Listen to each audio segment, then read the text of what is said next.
बगल में बैठे बोलते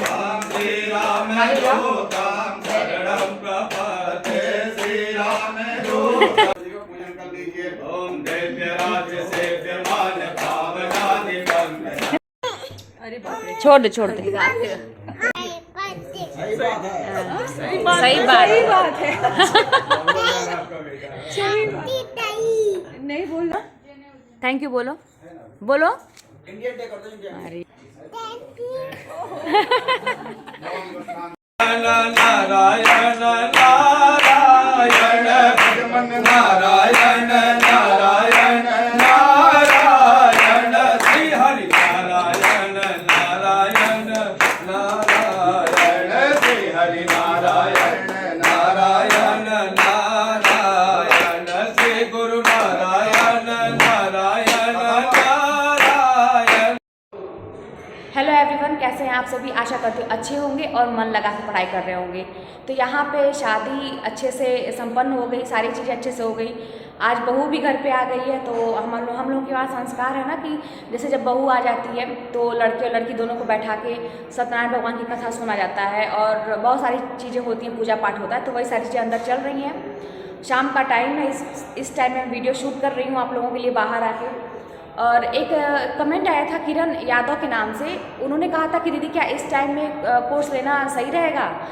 तो प्रैक्टिस सेट कौन सा है? तो देखिए, कोर्स लेना सही रहेगा कि नहीं, अगर आपको क्या लगता है कि अगर आपके पास कोई मटेरियल नहीं है, नोट्स नहीं है, आपको बिल्कुल भी समझ नहीं आ रहा कि कहाँ से शुरू करें, क्या है। वैसे तो मैं बताती रहती हूँ, लेकिन अगर तब भी आपको लगता है कि नहीं मुझे मतलब अगर मैं ले लूँगी तो मुझे कहीं ना कहीं से एक रास्ता मिल जाएगा, कोई बताने वाला रहेगा, कोर्स में क्या चीज़ें पढ़नी है, आजकल जो पैटर्न चेंज हो गए हैं उसके हिसाब से अगर आपको लगता है तो आप बिल्कुल ले सकती हैं। क्योंकि एग्ज़ाम में अभी कोई नोटिफिकेशन तो आया नहीं है, 1-2 महीने के पहले मुझे तो नहीं लगता कि ऐसा कुछ होने वाला है, या अचानक से भी हो सकता है, कुछ कहा नहीं जा सकता है। लेकिन आपके ऊपर डिपेंड करता है। अगर आपको बिल्कुल लगता है तो रिस्क लेने की ज़रूरत नहीं है। मैं तो बहुत पहले से ही कह रही हूँ कि आपको अगर आपके अंदर से आवाज़ आती है कि आपको पढ़ाई कैसे करनी है, आपका तैयार कैसे होगा, आप अपने से कर सकते हैं, और नहीं कर सकते हैं तो बिल्कुल लेने में कोई बुराई नहीं है। प्रैक्टिस सेट के लिए कोई भी जहाँ से आप कोचिंग लेंगे वहीं से आप प्रैक्टिस सेट ले सकते हैं। और भी बहुत सारे लोगों के प्रैक्टिस सेट। देखिए क्या है ना कि कोचिंग हमें एक माध्यम है अपने मंजिल तक पहुंचने का, एक रास्ता है समझिए। लेकिन हमें आप कोई भी कोचिंग लेंगे, कहीं का भी लेंगे, लेकिन मेहनत आपको ही करनी है। ऐसा नहीं है कि आप बहुत अच्छा कहीं बहुत महंगा कोचिंग ले लिए, बहुत अच्छे टीचर आपको पढ़ा रहा है तो आपको कुछ करने की ज़रूरत नहीं है। आप कहीं भी लेंगे तो वो समझिए कि आपको एक रास्ता है, दिखाने के लिए कोई है और रास्ता आपको दिखाया जा रहा है। उस पर चलना आपको है, दौड़ना आपको है। उसमें जो गड्ढे हैं, मान लीजिए रास्ते में गड्ढे हैं, कांटे हैं, जो भी हैं, आपको खुद से पार करके जाना है। यानी कि कहने का मतलब है कि मेहनत आपको ही करनी है, दिन रात आपको ही ये करना है। तो इसीलिए आप लोग जहाँ भी कोचिंग अगर करना है या नहीं करना है, लेकिन मेहनत आपको ही करनी है, बिना मेहनत के कुछ नहीं है। और मेहनत 100% से ऊपर एकदम मतलब सब कुछ झोंक दीजिए अपना, और एक बार करके देखिए, रिस्क लेके देखिए, सारी चीज़ों को छोड़ दीजिए। जो भी आपकी चीज़ें इस समय है, जो जैसे भी लाइफ चल रही है, प्रॉब्लम है या बहुत अच्छा कुछ चल रहा है, अगर आप बहुत ऐशो आराम में इधर उधर बात करके या ऐसे ऐसे टाइम निकल जा रहा है तो सारी चीज़ों को छोड़िए और लगातार मतलब पढ़ाई करके देखिए। आप अपनी तरफ से 100% से ऊपर दे के देखिए, फिर अगर ना निकले तो फिर आप कंप्लेन कर सकते हैं। लेकिन कहीं ना कहीं कमी हमारे ही अंदर रह जाती है कि कुछ % से रह जाता है। तो इसीलिए अपना पूरा देने का प्रयास करिए, बाकी ईश्वर के हाथ में छोड़िए।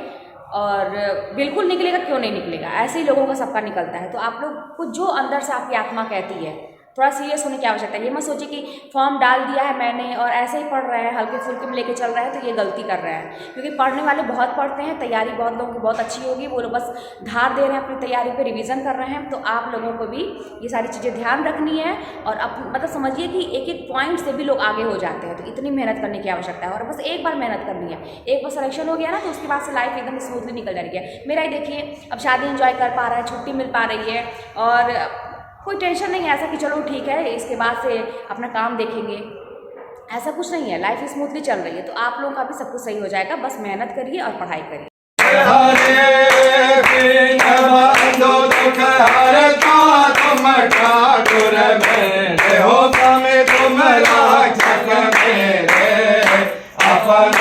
हाथ उठाओ अपने शरण लगाओ तार परम तेरे हरिओम जय जगदीश हरे तुम हो एक गोचर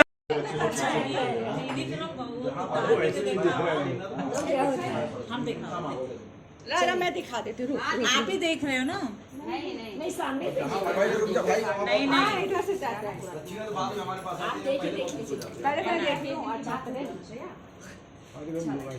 हाँ अब दुल्हन लग रही है पीछे से आ हाँ ये दुल्हन है हाँ मैं दिखाऊं ठीक से बाहर से दूर से बना दूर बाहर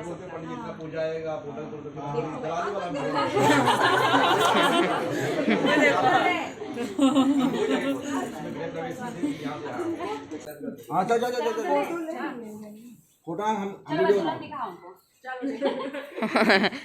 आपको दिखाया उनको दिखाया उसमें भी रील बना रही है मीनू रील श्रेया बोल दे 50% उसमें जिया तो लाला नवा बाबा नवा के भागी जागल हो ललना लाल बैले